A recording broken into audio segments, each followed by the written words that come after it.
Hello, ladies and gentlemen, and welcome back to the podcast. And today, I'm going to do my review of AEW's September to Remember Dynamite. Starting off the night, we got Adam Page and Kyle Fletcher's contract signing for their matchup taking place at this weekend's All Out for the AEW World Championship. Both Page and Fletcher with Don Callis come out to the ring. Don Callis, he quickly grabs the microphone. He talks about Page beating Kenny Omega.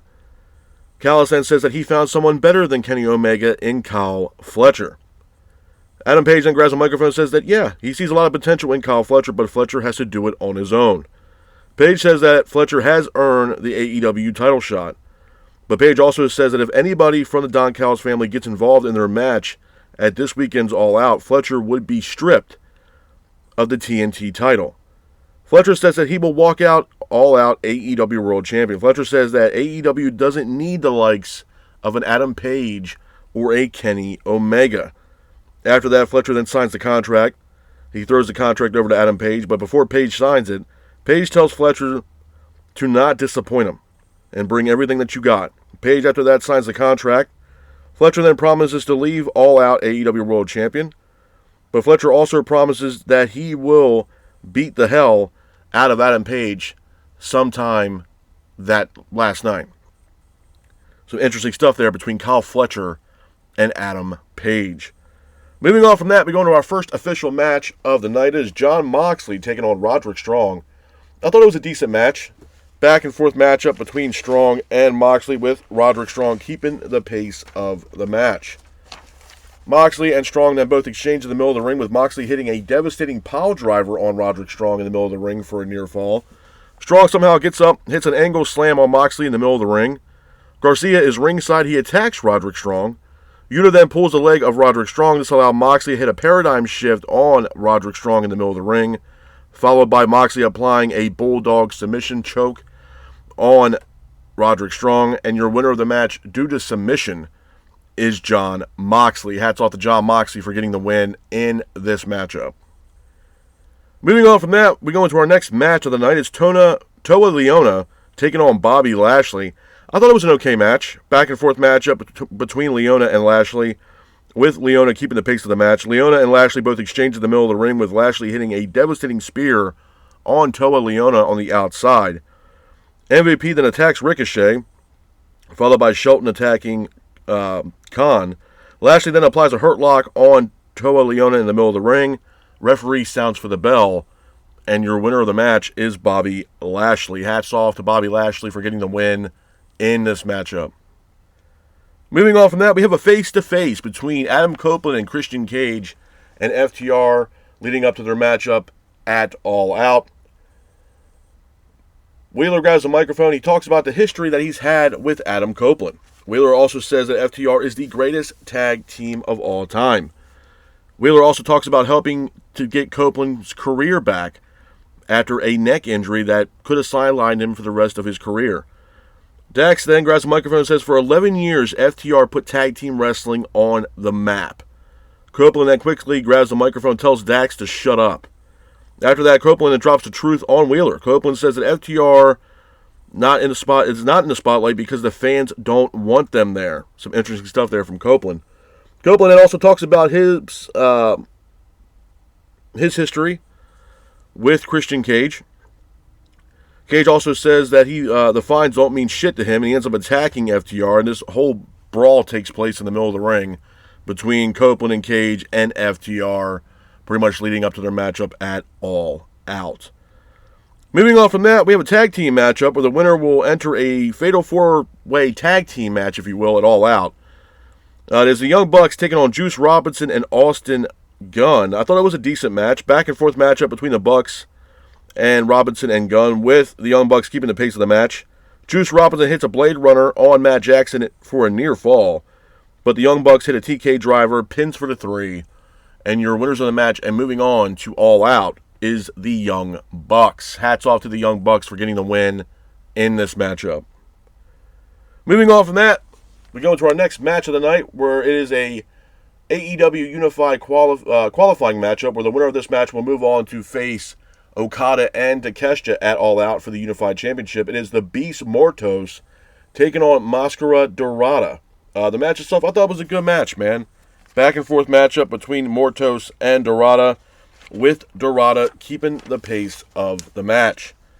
Dorada ends up hitting a shooting star off the top rope on the Beast Mortos, pins for the 3, and your winner of the match and moving on to face Okada and Takeshita at All Out for the Unified Championship is Dorada. After the match, Okada is here. Takeshita is here, but he has a stare down between Okada and Takeshita, and all of a sudden Dorada jumps out of the ring, attacks Okada, pretty much sending a message to Okada that he is coming after that Unified Championship. Moving on from that, we have a Toni Storm segment. Toni Storm comes out to the stage area. She grabs a microphone. She's talking about regaining her AEW Women's Championship back. She also praises AEW. She talks about All Out and that the deck is stacked against her. After that, she's interrupted by Jamie Hayter. Jamie then mocks Toni Storm. Jamie then talks about her history that she's had with Toni Storm. After that, they're both interrupted by Chris Statlander. Statlander then mocks Toni Storm and Jamie Hayter, and then Thekla is here. She pretty much stares down everybody and walks right by them. And we get an impromptu matchup in the main event of September 2 Remembers Dynamite. It is Thekla taking on Queen Aminata in a no-holds-barred match. Now, the match itself was a good match. Back-and-forth matchup between Thekla and Aminata, with Thekla keeping the pace of the match. Thekla then hits Aminata with a kendo stick, followed by a chair shot as well. Thekla then hits a spear on Aminata, sending Aminata into a chair that looked absolutely brutal. Thekla and Aminata then both exchange in the middle of the ring, followed by Aminata throwing a chair at Thekla. Thekla then somehow gets up, hits a devastating foot stomp on Aminata, with Aminata's face hitting the chair, pins for the 3, and your winner of the match is Thekla. After the match, Toni then attacks Thekla. Jamie Hayter is here as well. Chris Statlander quickly attacks Jamie ringside, and Julia Hart and Sky Blue then attack Toni Storm and pretty much pull her off of the attack from Thekla. A couple things I want to talk to you guys about, man, when it pertains to Dynamite. And I don't want to sit here and sound like a broken record, man. And in my defense, I've been crucial on WWE's business as well as of late, as far as creative is concerned. This by far has to be one of the worst Dynamites I've seen in quite some time. This show last night was fucking awful, from top to bottom, for abundance of reasons, bro. I mean, look, man. This is my issue. My issue with AEW is they lost the soul of what this company is, man. Honestly. And yeah, I understand things change over time. Not everything is going to stay or remain the same. I understand that. But I also, for me personally, if it's not broke, don't fix it. You had these hints of, like, for example, like Young Bucks bringing back Being the Elite. And they're doing their videos again. And then you have Jack Perry hinting of a possible return and possibly returning as, Jungle Boy Jack Perry. Great. Again, that's something, if it's not broke, don't fix it. Allow Jack Perry, or Jungle Boy, if you will, align himself back up with Luchasaurus and reunite the Jurassic Express tag team. It still could happen, but it's still yet to be seen. What we got last night told me that this company does not give a shit about the fans. It just doesn't, man. This is something where Tony Khan is booking these shows and claiming in his mind that whatever the hell he's doing is absolutely working when it's not. This shit is fucking awful, man. I mean, it's getting to a point where it's hard to watch, to be honest. It's a fucking chore to watch this show. It really is. And it's a fucking shame. Because at the end of the day, it's not like as if AEW doesn't have the fucking talent to produce not only good wrestling matches, but good storylines to go with these matches to get the fans invested in these matches and these storylines. Tony Khan and the powers that be in AEW just tend to not even give a shit about the storylines, and we're just going to give the fans great wrestling. I'll be the first one to tell you, I love a great wrestling match. But I want a story that goes with it. Why are we getting this goddamn match? Why are these two guys wrestling, or why are these two women wrestling? What brought them to this match? Why is there hostility between these individuals? Why are we having this match? You know what I mean? Like, that's what fans need. You cannot book this shit like it's New Japan Pro Wrestling or All Japan Pro Wrestling or some shit that's, like, we need storylines. I told you guys countless times that AEW has a tendency to go back in the Rolodex to what WCW 2000 was, or New Japan Pro Wrestling, or All Japan Pro Wrestling. And with all due respect to those companies, and they're great companies across the board, that was then, this is now. We need storyline. We need something that's going to bring the fans into the AEW and bring the fans gravitated towards these matches. And we're not getting it. And at the end of the day, I've been questioning myself now for the past couple years, bro. I don't know what the fuck happened. I don't know if this has something, and I know a lot of people are going to be like, oh no, that's not the case. But bro, you had to look at the entire narrative. Is this something that changed once Cody Rhodes left? Is this something that once CM Punk came in and left, everything fucking changed? Because, bro, we're not getting any fucking storylines at all that are compelling enough to get us invested in these fucking matches. For a prime example, you have the return, and they botched the hell out of this return, by the way, and it's one of the biggest returns in AEW with Eddie Kingston. As far as I'm concerned, we haven't heard a damn thing from Eddie Kingston since Big Bill had called him out. So we're just going to, get the match at All Out, and that's it? Unless I didn't watch Collision. He might have showed up on Collision, which, again, is a fail, because nobody really watches Collision. And you botched the return from Eddie Kingston. Eddie Kingston's been on the shelf for quite some time now.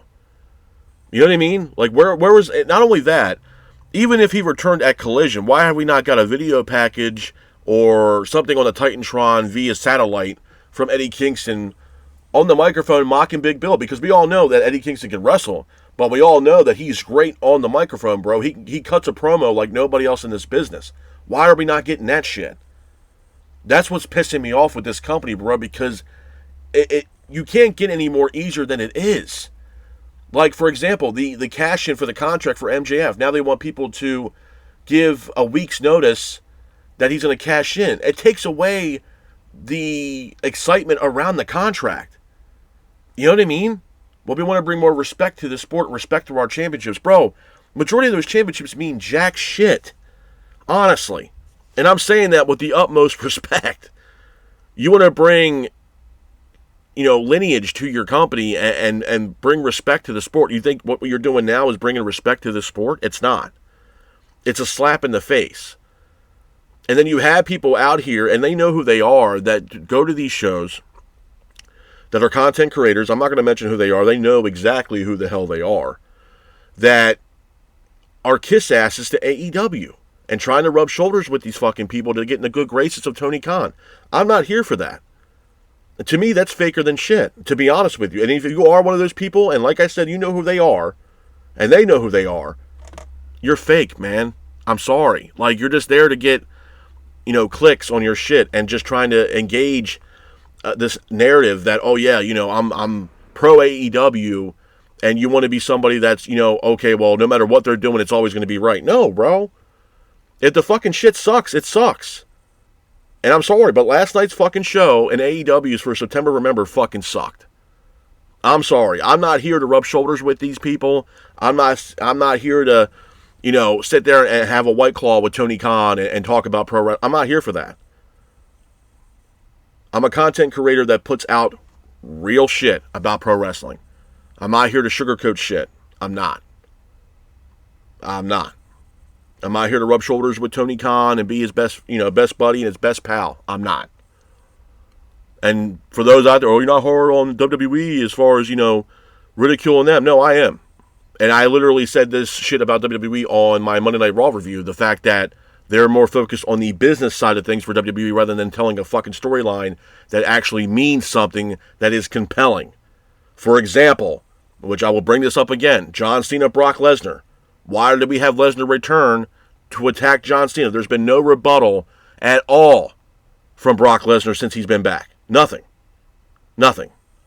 Just a back and forth banter between him and R-Truth. That was it. No reason why that Lesnar had singled John Cena out and targeted him and hit him with an F5 when Lesnar returned. Nothing. Not a when, a where, and a why. So, again, for those people out there that says, oh, well, you're not really crucial on WWE's product. No, I am. Trust me when I say this, I am. I'm not going to sit here and say the shit's good when it's not, man. It's not. And to be honest with you, I don't know what the fuck happened with AEW. I really don't. This company is going in the fucking toilet, to be honest. And look, man, if the rumors are true, and it's been speculated, there's been nothing that's been out so far concrete at this point, but if Paramount Plus is actually in conversations or talks, if you will, of acquiring Warner Brothers Discovery, if that, I don't know what that's going to do to AEW, but AEW might be up Schitt's Creek without a paddle at this fucking point. They wouldn't have a pot to piss in, to be honest with you. And rightfully, and honestly, I wouldn't even be 100% pissed off with the idea. Warner Brothers Discovery forked out a lot of money to Tony Khan to keep them on TNT and TBS for a shit product. And Tony Khan pretty much, he hustled them. I'll give him that. He gave us storylines and compelling television leading up to that first TV rights deal. And then once he got his money, he took his foot off the gas pedal, bro. And he's pumping the brakes. There's no storylines, bro. And with all due respect, this all-out card too, man, it looks like it's going to fucking suck. I'm not going to lie. There's some matches on there that are intriguing. The, Copeland and Christian Cage reunion, teaming up for the first time in almost, I don't know how many years, and teaming up for the first time in their hometown. Great. Awesome. But the rest of these matches, bro, I can give a shit less about these fucking matches for All Out. Kyle Fletcher versus Adam Page. And the other reason why I'm saying this, too, is because the shit's fucking predictable, man. It honestly is. It would be, not only do I think Fletcher is not going to beat Adam Page, but if he did, you want to talk about AEW dropping the fucking ball. To be honest. There is not a chance. I don't think, for me personally, there's not a chance in hell Fletcher's going to beat Adam Page at All Out. Not a chance. And if he does, AEW severely fucked up. Kyle Fletcher's not ready. I'm not sitting here saying that this guy is not going to be the future of AEW if he stays with the company for the next 5 to 10 years. If AEW's around that long. Absolutely. The guy's got potential. The guy is a future world champion. Is it going to happen now? Hell no. Now, Fletcher's not ready. He has all the potential in the world, but right now he is not ready. He's just not.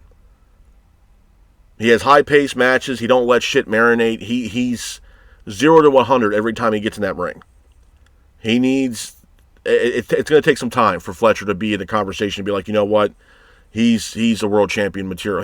He's great, but I don't think he's world championship caliber talent right now. I don't. And that might be a hot take for a lot of people, but I just don't see it. And the thing of it is, and you can look at it from multiple different angles, but you can also look at it from the angle of Tony Khan, because every time Kyle Fletcher gets in a high-profile matchup, he ends up losing. And you could say, oh, what about the match they have for the TNT title? What, against Dustin Rhodes? A guy who's in his 60s? Come on, bro. That required, 2 knee replacements? I mean, come on, man. And it's not taking anything away from Dustin. The Rhodes family, they're great. Absolutely great. And I was a huge fan of Dusty.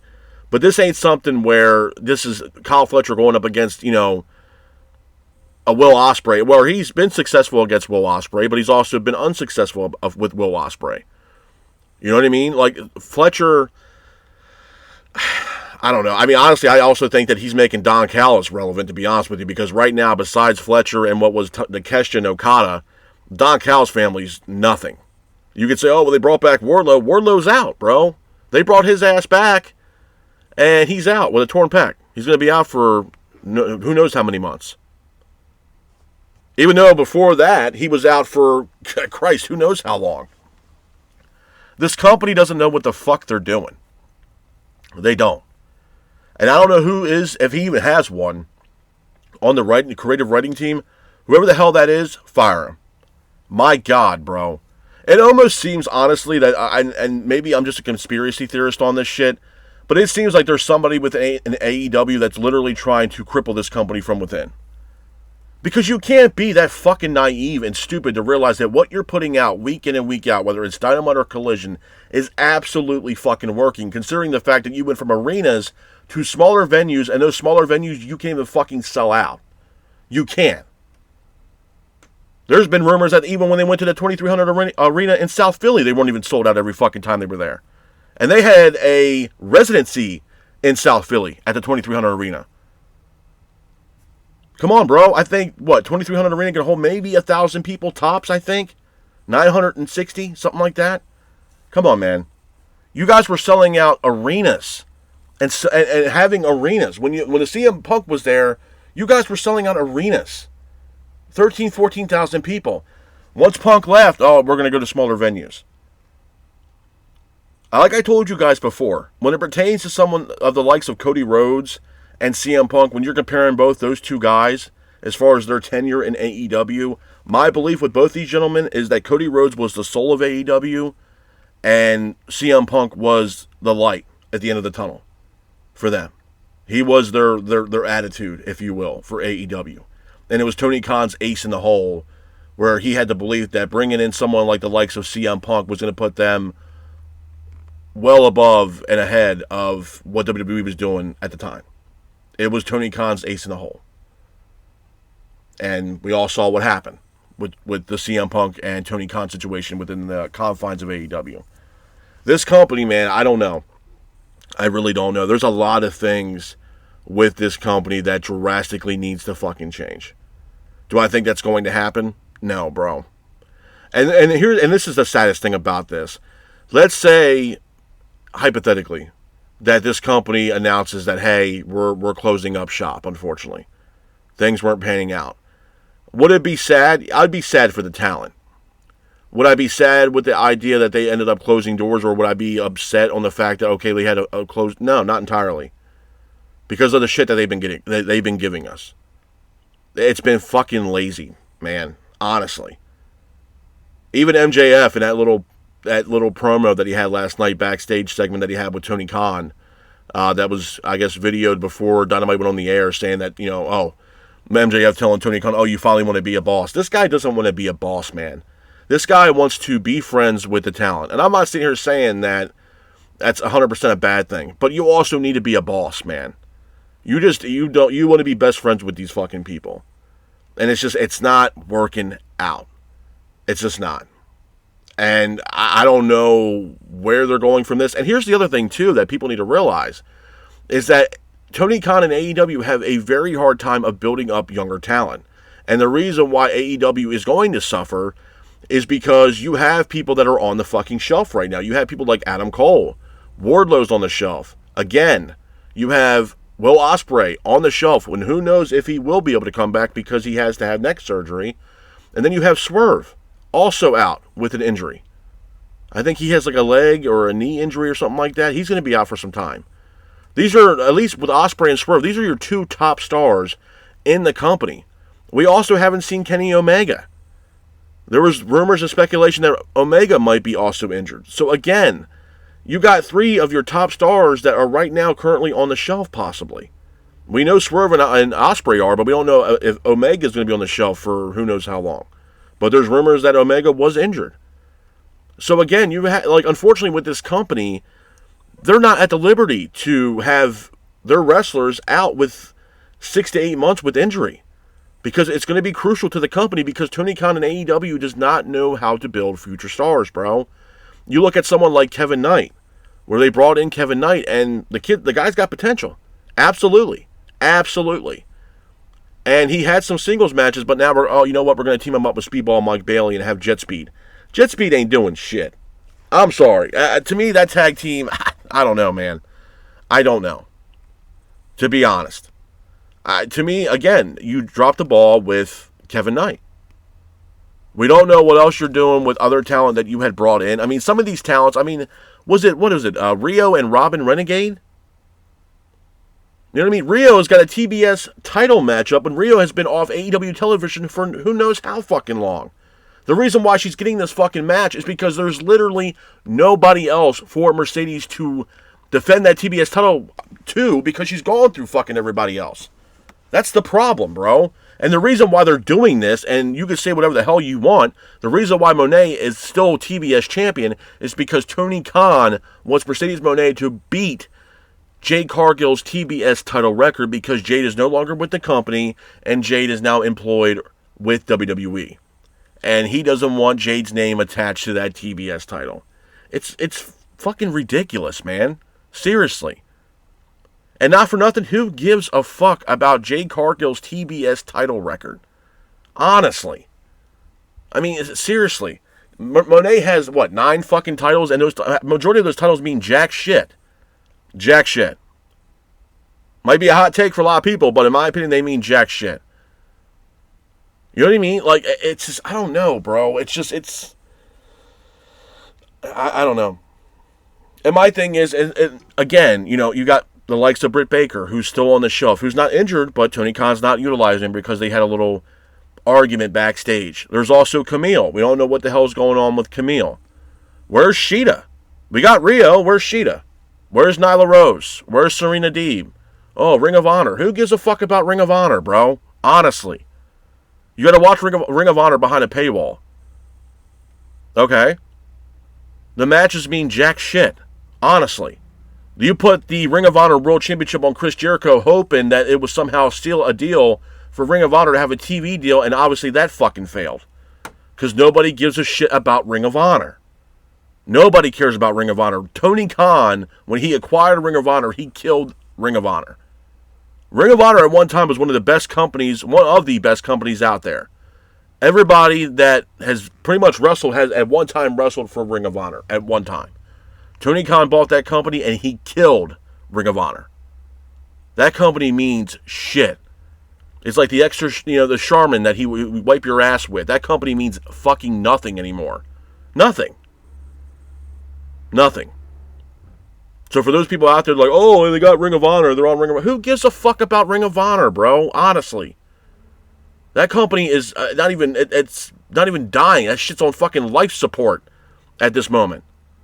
They don't have a fucking TV deal. Nobody really worth a damn, really. I mean, besides Athena. But the problem with Athena is that you had her come over to AEW and lose to Monet. Lose to Toni Storm. Even though she's the longest reigning Ring of Honor Women's Championship, you had her come into AEW Dynamite and face off against Monet and Toni Storm.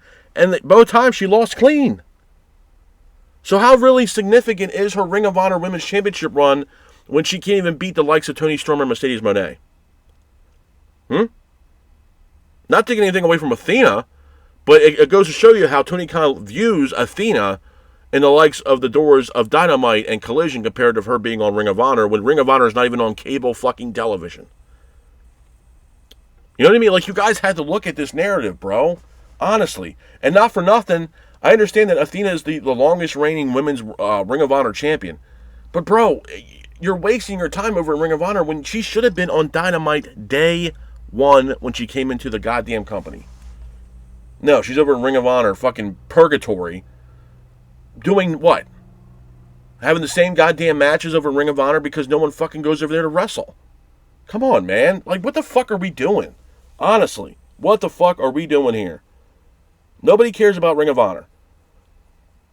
And my thing is, for the longest time, I thought Tony Khan would maybe bring somebody in, and I'm sorry, but I think this would fit perfectly to bring somebody in to be an on-air general manager. And he's like, well, I don't want to copy, WWE. Unfortunately, bro, they've been here a lot longer than you have been here, and sometimes you got to feed the hot hand. Like, for example, the MJF contract that he has where he should be able to cash in whenever the fuck he wants to, but no, you have to give a week's notice because you want to give the respect to the AEW World Championship. It takes away the entire aspect of him having that goddamn contract.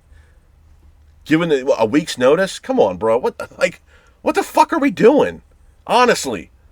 There's that, for one. Two, on top of that, you're also not pushing younger talent. So like I mentioned it earlier, you have certain wrestlers that are out with injury when we don't know when the hell they're coming back. And is it going to hurt AEW? Absolutely. Absolutely, because Tony Khan and AEW do not know how to build up younger talent. For example, last night's show, Bobby Lashley was immensely over on last night's show. This is a guy who was a former WWE talent that's damn near in his 50s. You know what I mean? Not even a guy that is a AEW original. This is a guy that was brought in from another company to come into AEW, and he's more over than your day one people. Hell, he's more over than MJF at this point. And that's the other thing, too. I don't know what the fuck AEW is doing with MJF. And I'm going to go on a limb here and say this, a little preview and predictions for you guys. I don't think MJF is going to beat Mark Briscoe at All Out. I think Briscoe will beat MJF at All Out in this tables and tax match. To be honest, they're dropping the fucking ball with MJF. And I'm telling you guys right now, MJF walks out that door, it's going to be a huge problem for AEW. Huge. Huge. They might not be able to bounce back from losing a guy like MJF. To be honest. All Out this weekend is going to be shit. And yeah, it was a good business move to have Tony Khan move All Out from the 8 p.m. time slot that it was originally slotted for to move it up to 3 p.m. Because I'm going to tell you right now, there ain't a chance in hell that All Out would have been done better and actually competed with the card that's shaping out for WrestlePalooza. With what I understand, WrestlePalooza is only 5 fucking matches compared to the 9 to 10 matches that we're getting for All Out. That's saying a lot, bro. You got 5 matches possibly for WrestlePalooza that's going to probably blow the doors off of this past year's WrestleMania. And then if you're looking at the narrative between All Out and WrestlePalooza, All Out's probably going to have 10 to 12 matches. They usually do. WrestlePalooza for WWE is probably going to have 5, maybe 6 matches. It's going to blow the roof off the goddamn arena in Indianapolis. AEW doesn't have... They're not even going to be the talk of the fucking weekend. It's going to be a fucking embarrassment for AEW this weekend. They're going to get blown out of the fucking water. Everybody and their grandmother is going to be talking about WrestlePalooza compared to fucking All Out. So yeah, from a business aspect, it was a smart move to move it back from 8 to 3 p.m. because you didn't have a fucking chance in hell for people to actually be like, you know what, I'm going to tune in and watch the entire All Out and not WrestlePalooza. No. Me personally, I would have watched WrestlePalooza and then bought the pay-per-view after that and then watched All Out the following day or after WrestlePalooza. That doesn't even hold a candle to what WrestlePalooza is doing right now. The card's stacked from top to bottom, literally. Where All Out is holding on to a returning of Eddie Kingston that they botched, a tag team matchup between Copeland and Cage taking on FTR, and Adam Page versus Kyle Fletcher. That's pretty much about it. And you maybe can throw in MJF and Mark Briscoe. It's about it, bro, to be honest. Is everybody going to really care about Mercedes Moné defending the TBS title against Rio? No. Tony Storm in the Fatal 4-Way? No. And the reason why Tony Storm's in that Fatal 4-Way is the same thing because of Mercedes Moné. There's nobody else for these women, being Tony Storm and Mercedes Moné, to defend their respective titles against in that women's division in AEW, because they've gone through everybody on the fucking roster. There's nobody else. Nobody else. There's not even suitable contenders right now for these women to go up against for these respected titles. Rio comes in, who's been gone for who knows how long, and you know what? She's back. We're going to give her an instant title shot. The fuck? Then you got Tony Storm in a Fatal 4-Way against Statlander, Tekla, and Jamie Hayter. Jamie Hayter was out with injury. Yeah, Tekla's been doing her own thing, but she's also been in that little stable with Julia Hart and Sky Blue. And from what I understand, Tekla's been kind of more worried about what Queen Amanada is doing, hence the match they had last night. Like I said, Jamie Hayter, she just returned. Tekla was tied up with Queen Amanada, and Statlander really hasn't been doing a whole lot, to be honest with you. And not only that, there hasn't been a lot of singles matches with Stat because she's been teaming up with Harley Cameron. So again, logic. Again, there is nobody else for these women to defend these titles against, because there's nobody else on the women's roster that's a suitable contender, because they don't want to make suitable challengers, man. They don't want to build up their talent. They just don't. They don't give a shit. They don't care. What you see is what you get. And one time this company was all about the fans. For now, as of late, that's a bunch of bullshit. Bullshit. And I know some people, there might be some returns. What, Andrade? I gave you my thoughts on Andrade. Yeah, it'd be cool to see him back in AEW. He would definitely make history. But do I see him being in the main event scene for AEW? No. And why I say that is because when Andrade was there his last time, they weren't doing shit with Andrade, bro. Nothing. Christ, I remember when he debuted, it wasn't like a real big shock. People were like, oh, what the hell is Andrade doing here? It was damn sure nothing compared to a Bryan Danielson or Adam Cole or... Hell, I remember when Brody Lee debuted in AEW, bro. It shocked everybody.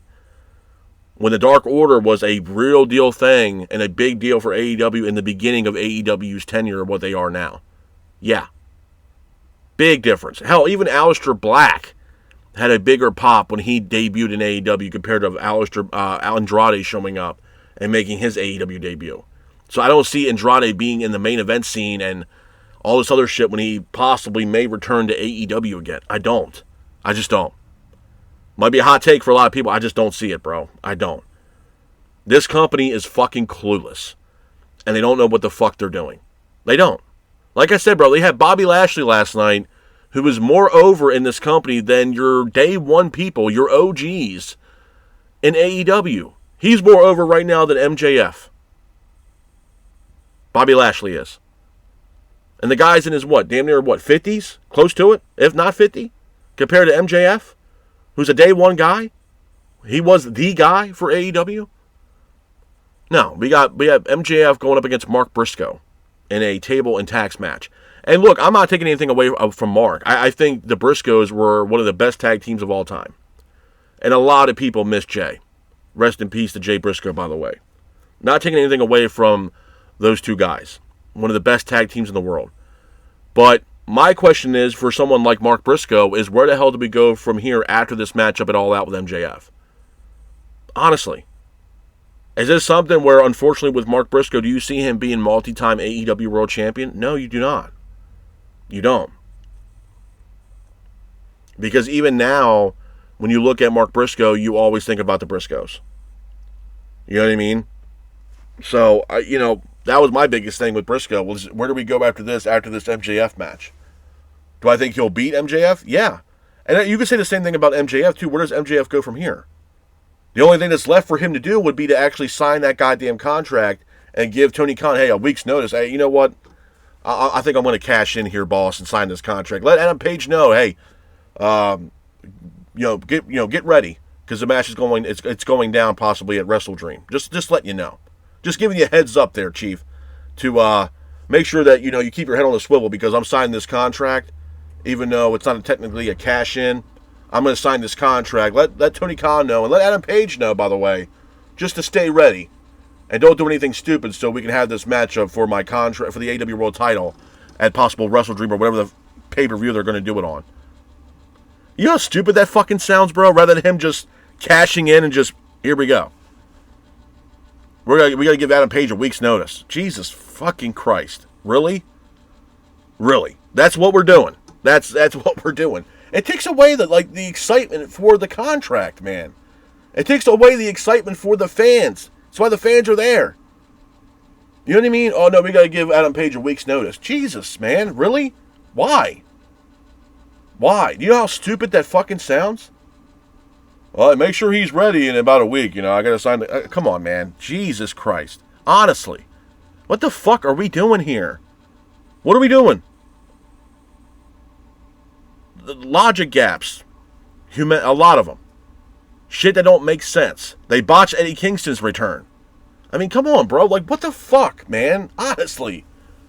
And the thing of it is, what bugs the shit out of me is that Tony Khan is so naive that he thinks what he's doing is actually fucking working.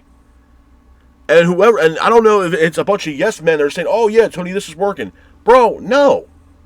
You have someone like Tony Schiavone who made comments about, oh, well, the fans, good luck for the fans trying to book their own card, bro. Not for nothing. Tony Schiavone on commentary is fucking awful. Fucking awful. He looks like he's falling asleep. He looks like he doesn't want to fucking be there. He's there for the payday. Like Schiavone, with all due respect to Mr. Tony Schiavone, I think anybody can book a card better than what the hell we've gotten for the past 2 fucking years. Honestly. Hell, my grandmother can book a better card than what the fuck we've gotten the past 2 fucking years. Honestly. And storylines, mind you. You guys can't even invest in that. How many times have we heard Mr. Tony Schiavone botch names, and he gets called out on by Excalibur or Taz or everybody else? Come on, you're there to collect a fucking check, bro. And not for nothing, if it wasn't for AEW, what the fuck would you honestly be doing? Honestly. Answer me that question. I hate the fact that you have people like that, like Tony Schiavone, who, oh yeah, AEW is all for the fans, but then he'll go on his podcast and shit on the fans. When not for nothing, the fans ain't fucking wrong in this situation. The cards have been shit. The storylines are not there. These Dynamites are suffering. Look at your fucking ratings, man. Well, the fans, they wouldn't even know how to book a show, and good luck, and shut the hell up, and all this stuff. No, bro. No. Why don't you shut your old ass up? How about that? And try that, and actually do your job. You know what I mean? Let's try that, and not botch when you're on commentary, and it looks like you're falling the fuck asleep. Or it looks like you don't want to be there. You know what I'm saying? To me, Tony Schiavone is more of a person that can actually lead this company, and we'll bring back Jim Ross, even though we know the condition of Mr. Jim Ross and what he's been dealing with. I'd rather have Excalibur and Taz on commentary than Schiavone. Not taking anything away from Taz. I think Taz is great. I think Taz is a hell of a lot better than Schiavone. I think Schiavone's still trying to hold on to his glory days from what he was doing back in the 90s with WCW. To be honest. So when he makes those comments about people saying, oh, the fans, they won't be able to book a card or whatever, or be a booker. Bro, the AEW has been shit for the past 2 years. 2 years. And then on top of that, look at the fucking narrative. That's the thing, bro. Open your fucking eyes. Oh, yeah, AEW is doing great. The fans couldn't book a show if they really could do it. They couldn't do it. Past 2 years, AEW has been in the fucking toilet. The ratings for Dynamite and Collision have been some of the worst ratings in the company's history. In the company's existence. You guys went from selling out arenas, like Allstate Arena, when you had the likes of CM Punk selling out, 14,000 people? You guys can barely fill a bingo hall in South Philly at the 2300 Arena that can maybe hold 1,000 people tops. I mean, come on, bro. You go from All In to a smaller venue that can only hold about, 900 people? Get the fuck out of here. Honestly. The only thing that's a saving grace for this fucking company is when Tony Khan actually wants to book the pay-per-views. That's it. That's what's keeping this company afloat right now, is these pay-per-views. Because the weekly episodic television ain't doing shit. That's the shit that pisses me off with this company. That you have people like that want to talk shit about the fans and everything else like that when the fans are telling you, hey, bro, this shit ain't working. Oh, I want to see them try to book a show. Sure. Like I said, my grandmother can book a show better than what the fuck we've gotten in the past 2 goddamn years of this company. Jesus Christ, bro. Are you serious? This company ain't doing shit. Like I said, bro, you look at even the HBO Max deal that everybody was waiting for. We got that whole announcement in January. Here it is now. We're having the first pay-per-view of AEW's calendar year on HBO Max now that we're in fucking September. When the announcement was made, in January, if I'm not mistaken? Come on, man. What the fuck are we doing? And then you're saying, it's going to be a discounted rate. You're only taking $10 off the fucking pay-per-view, mind you. When the pay-per-views are standard, $50? You're still paying $40 for this shit. Come on, man. And then you're like, and then you have the audacity to talk shit about the fans. And then the fans are the ones paying for the pay-per-views to kind of keep this company afloat. And don't get it twisted. Warner Brothers Discovery can pull the plug on this company any fucking time they want. And if Paramount Plus does purchase Warner Brothers Discovery, might be a bad day for AEW. That's the shit I can't stand when people make comments like that. Honestly. At the end of the day of it. That shit pissed me the fuck off. How about this, Mr. Schiavone? Why don't you try to book the show, bud? Rather than falling asleep at the commentary table. Let's try that on for size. Let's see you book the show. That's actually relevant and actually makes sense. With storylines. Let's see if you can actually do that. Because at the end of the day, the way these shows are being fucking booked, and the reason why I think you guys are so fucking lazy, is that you guys will have these Dynamite and Collision shows on a Wednesday or Saturday, if they are live and not pre-taped. You'll book these shows live on the Monday or Tuesday before the fucking Dynamite show airs live on TNT or TBS. What the fuck are we doing? There's no long-term booking here. There's no future booking to make this company better. I'm going to say this too. This company has not been the same also since Sting's retirement match. That Sting retirement tour that he was on was put together phenomenal. You guys got fucking lazy. You guys did everything you can to bring a little spotlight to this company, so when the time came for you guys to secure a TV rights deal, you've had all this leading up to this TV rights deal. Once Tony Khan and AEW secured that money and that TV rights deal, Tony Khan took his foot off the gas pedal and pumped the fucking brakes.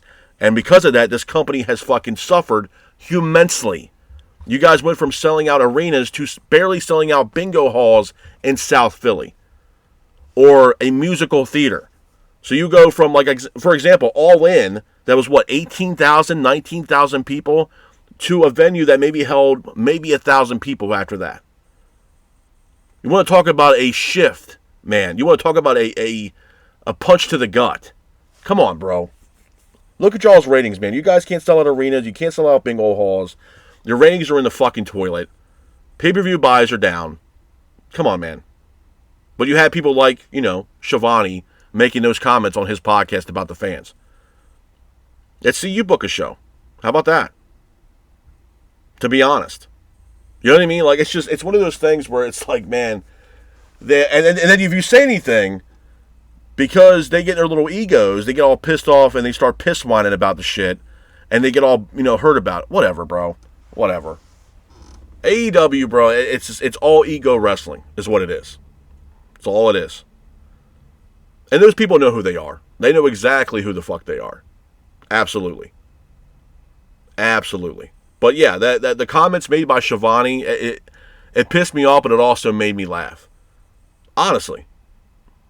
But again, if you had the talent saying that, Tony Khan you're fine. You're suspended. What's the difference between Mr. Tony Schiavone? You're shitting on the fans saying they couldn't book these shows, bro. When's the last time that this show was actually booked that was actually worth a damn?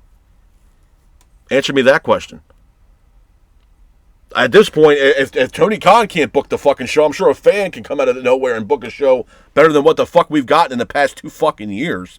Come on, man. What the fuck? Like, honestly. Honestly. Like, my grandmother could book a better show than this shit. Seriously. So for that comment, I just think it's fucking ridiculous. It is. Were you booking the shows in WCW, Mr. Schiavone? I think not, sir. I think the people that were booking those shows back in the old WCW days was Bischoff. Kevin Nash was also a booker. I think Dusty Rhodes was also a booker for WCW at one time. Where was your input on the booking decisions for WCW back then? Answer me that fucking question. What about your booking decisions now for AEW? Because if you are actually putting input into these shows, bro, you couldn't book shit. To be honest. Honestly, your commentary's fucking awful. Awful. I'd rather it be Excalibur, Taz, and Ian Riccaboni than having Shivani on fucking commentary. Absolutely. He's fucking boring. Absolutely. So let's see if he can book a show. Honestly. This show is going nowhere, folks. This show is lifeless. It's lazy. It's lackadaisical booking. There's no future for this company because if there was, they would invest in their younger talent for the future of this fucking company for the next 10 years. If AEW is even going to be around then. They're not doing that. You're going to have Kyle Fletcher go into this match and fucking lose against Adam Page. And what does that do for Kyle Fletcher? What does it do for Kyle Fletcher, who's also currently holding the TNT Championship as we speak? What does it do if Fletcher takes the loss at All Out? You can't build up younger stars, bro. You just can't. You can't. Why can't we just have Takeshita versus Okada? Why does it have to be Takeshita, Okada, and Mascara Dorada? A lot of people have been clamoring for a one-on-one match between Takeshita and Okada. Why do we got to add Dorada? Oh, because we have a working relationship with CMML. Okay. They don't need to be there for every fucking pay-per-view. In my opinion.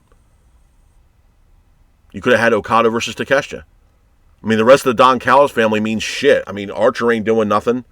Rocky Romero ain't doing shit. He has more of a backstage role in AEW. Trent Beretta really ain't. And for what it's worth, Trent Beretta, has not been talk of the town for AEW or having the spotlight on Trent Beretta since his days when he was teaming up with Chuck Taylor. And Chuck is not wrestling. He might not ever wrestle again. He's more in a backstage. I think he's an agent now for AEW. You know what I mean? Like, that whole Don Callis family ain't shit besides Kyle Fletcher and maybe Takeshita, if Takesha's still with the Don Callis family. Yeah, they have Okada, but that's about it. Where's the Dark Order, bro? Like, you see nothing of Evil Uno and those guys except for the Dark Order and Evil Uno doing his video game shit on the YouTube channel. You know what I mean? Like, you're not building younger stars. You're not bringing in talent. Where's Sammy Guevara? Like, you know what I'm saying? Like, what the fuck are we doing here, man? Honestly. You know what I mean? You got the Von Erichs, Marshall, and Ross. Where are they? Why are we not seeing them on Dynamite? Why are you not incorporating some of these talents that you had signed for these PLEs? You know what I mean? Buddy Matthews is out. We don't know what's going to happen with him and his return and how it's going to work with him and Brody King. Cole's out. We don't know when Cole was going to return. He suffered a concussion, which put him on the shelf. Will Ospreay's out with a neck injury. We don't know how long it's going to be or if Will Ospreay will return. Swerve's out with a knee injury. You know what I mean? Kenny Omega seemingly has been rumored to be injured. We don't know how long he's going to be on the shelf. And unfortunately, with those injuries, it does cripple the company. Wardlow is out with a torn pec. Keith Lee is also another guy that nobody talks about. The fact that he's been out for a very, very long time. And we don't know when or if we will see Keith Lee in AEW again. We have no idea. You know what I mean? There's so many names out there that are still on the shelf or injured that would immensely help this show. And it's unfortunate that, you know, these people can't, it's like they almost can't take time off for injury because Tony Khan doesn't know how to build younger talent, bro. Like I said, you look at someone like Bobby Lashley, he's more over than MJF right now. And MJF was a day one guy. MJF was the guy for AEW. Whether you loved him or you hated him, MJF was the guy. Lashley's more over than MJF, and Lashley's a former WWE guy who's damn near, if not in his 50s, or close to it. You know what I'm saying? And it's not taking anything away from Lashley. I think the Hurt Syndicate are great. And there's rumors and speculation that they might add some younger talent into the stable. Awesome. Absolutely awesome. I think it'd be great. I think it'd be a great addition to that stable and make that stable a household name within the confines of AEW. Yeah, that'd be a great fucking decision. Let's do that. Absolutely. Because a lot of people, even myself, were hoping that Cedric Alexander would come over to rejoin the likes of MVP, Shelton Benjamin, and Bobby Lashley to have a Hurt Business 2.0, if you will. But unfortunately, that did not happen, and we all saw that Cedric Alexander is now working with TNA. So that's not going to happen. It could maybe happen one day, but you know, it's still yet to be seen. But right now, Alexander is wrestling under the banner of TNA. But at the end of the day, bro, it's one of those things where it's fucking frustrating as hell when you're watching this company, and then you have people like Shivani make those comments. You know what I mean? Like, I laughed about it, but it also pissed me off because it's like, bro, you sit there and bash the fans about, well, I like to see them try to book a show. They can't. They need to shut the fuck up. Bro, let's see if you can book a fucking show. Because not for nothing, AEW for the past 2 years has been shit. For as far as their weekly episodic television. Like I said, the only thing that's saving AEW's ass right now is their pay-per-views. That is it. Week in and week out for Dynamite and Collision has been a fucking dumpster fire for the past 2 fucking years. And that's not just me saying that, bro. There's a lot of other people that have a decent mind or brain cell in their mind that realize that, yeah, this shit's not playing out that well.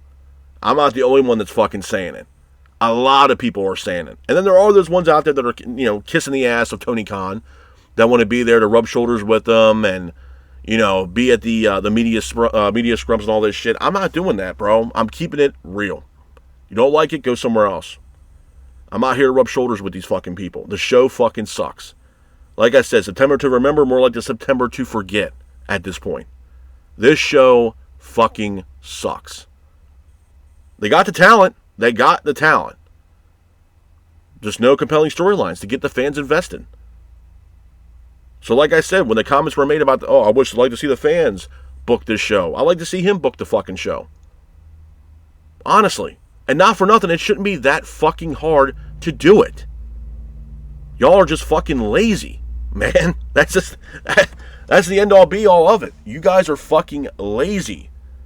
And you guys are naive, like you're so naive that you think what you guys are putting out week in and week out, whether it's Dynamite or Collision, you think absolutely that shit's fucking working. And it's not. It's not. It's not. Unfortunately, it's one of those things where you guys need storyline. You can't run this shit like it's New Japan or All Japan Pro Wrestling, bro. It's just not going to fucking work. It's not. And it's been evident. Look at your fucking ratings. Look at your attendance. Look at your pay-per-view buys. The proof is in the fucking pudding. And you guys still, I'd like to see the fans book the fucking show. Dude, my grandmother can book a show in her rocker and book a better show than what the fuck we've gotten in the past 2 goddamn years of AEW. That's a fucking fact. Seriously. We haven't got anything that's worthwhile on this show, bro. And the shit falls, and like the thing of it is like they'll start something like, okay, this might be intriguing, and then it falls through like the cracks and we never get it again. Like unfinished business. People want to see Swerve and Page again. You know what I mean? MJF and Page. We want to see that. MJF's holding that contract. When is he going to cash it in? Got to give him a week's notice, though. Holy shit. We got to give Page and Tony Khan a week's notice before I cash this shit in. Come on, man. What the fuck are we doing? Honestly. Bring respect and respect to the titles and everything else like that. Why? You didn't do it when you first started this company. Why did all of a sudden it change now? And who's the person that's telling you this shit? Because the person's a fucking idiot. Honestly. The reason why you had the contract is the surprise of, oh shit, they cashed in and they're going to have the match. So, for example, Fletcher and Page is this weekend. Page somehow wins in a brutal fucking match with Fletcher, and Fletcher gives Page everything that he has. And Page is laying there in the ring with his championship, beat the hell up, and all of a sudden we see MJF walking down to the ring with a referee saying that he cashed his goddamn contract in, and MJF cashes in, beats the shit out of Adam Page, and becomes a new AEW World Champion. That's excitement. That builds story. That builds excitement for Dynamite or Collision, because people want to hear what the rebuttal is going to be from Adam Page or the rebuttal from MJF and why he cashed in. That's building a fucking story. Not hard, folks. It ain't hard. No, you want to do it as, okay, well, I want to bring respect to the AEW World Championship and, I want to give a week's notice. Bro, it's not like you're taking a fucking coffee break. Like, what the fuck are we doing? You have the contract to surprise the champion and getting the fans excited. The fans were excited when he had the contract because, oh shit, when is MJF going to cash in? Hell, he could have cashed in this weekend for All Out. After the matchup between Page and Fletcher. That shit ain't going to fucking happen. Why? Because MJF has to give Tony Khan and Adam Page a week's notice for that contract for him to sign it. What the fuck, man? It's stupid. It's absolutely fucking stupid. It is. It makes no fucking sense. But again, like I was told, let's have the fans try to book the show. Like I said, man, my grandmother sitting in her rocker can book a better fucking show than what the fuck we've gotten as of late. You know what I mean? That comment it pissed me off. It honestly pissed me off. Because not for nothing, bro, we can do without your ass on AEW, man, to be honest. You can go home. Wherever the fuck you're from, go back. We don't need you. You're still holding on to the glory days of, oh, hey, welcome to WCW Monday Night Nitro. Like, that's what you're holding on to, bro, in the fucking 90s. Why don't you shut the fuck up? You know what I mean? Chill out. Because what you're saying is just you trying to kiss ass of the company, and the company's fucking failing. That's just the bottom line of it. This company is failing. And like I said, I can tell you guys right now, when it comes to this weekend compared to All Out and WrestlePalooza will be the talk of the town of the wrestling weekend compared to All Out. All Out will not even hold a fucking candle to what WrestlePalooza is going to put on this weekend in Indianapolis. Not even close, bro. Not even close. What we're getting for that show and what WWE is actually going to give us for that show is going to be incredible compared to what AEW's All Out's going to be, which is also saying a lot, considering the fact that, like I said, All Out's probably going to have, 10 to 12 fucking matches? From what I've seen, WrestlePalooza has, 5 to 6 matches? It still will be better than what we're getting for All Out. Long-term booking, folks. Storylines. Compelling storylines. That's what we need. That's what we want as fans. And in AEW, we are definitely not getting none of that shit. So like I said, for those out there saying, I wish the fans could book the show, let's see if you can book the fucking show. Let's see it. You've been with the company now for pretty much the existence of this company now for 5 years. Let's see it, bro. Stop pointing the finger at the fans as if the fans are the problem. The problem is the person that's running the show for this company, who's self-sabotaging his own company for his own pettiness, greed, and who thinks that he's so naive enough that what he's doing is fucking working. And it's not, like I said, bro, at the end of the day, it's not me just saying this. There's other content creators saying this. There's other former AEW talent that's also saying this same shit. Jake Hager. Remember him? He did an interview, I think, with Chris Van Fleet and literally put this company on fucking blast. And told the world how shit really works in the confines of AEW. So, again, it's not just me saying it. There's other content creators out there saying it and former AEW talent that are saying the same shit about this company. They don't know what the fuck they're doing. And eventually it's going to show you. You're going to slowly start to see it if things don't change. Because they're so naive that they think what they're doing is actually working when instead it's actually been proven that it's failing. They're not selling out arenas anymore. They're going to smaller venues. Pay-per-view buys are down. Attendance is down. The proof's in the pudding, bro. Like, they could say whatever the hell they want as far as, I wish the fans would book the shows. Bro, you guys been around for 5 fucking years. The first 3 years of this company was some of the best wrestling and storylines we've gotten in pro wrestling in quite some time. You guys got that new TV rights deal, and you guys said, you know what? Fuck everything else. We got our money.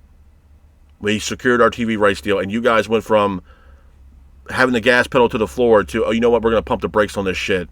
And we already gave the fans what they wanted. They're fine. They're okay. And the proof's in the pudding, bro. Your shows are declining. Your shows are failing. Attendance is down. Pay-per-view buys are down. How much of a profit are you guys really making? To be honest with you, at this point. So, like I said, man, at the end of the day, I think last night's show was horrendous. And it was a horrible fucking show. Like I told you guys earlier, man, they say September to remember. Seemed to me like it was a September to forget. But with that being said, this is my review of AEW's Dynamite. I hope you guys are out there staying safe.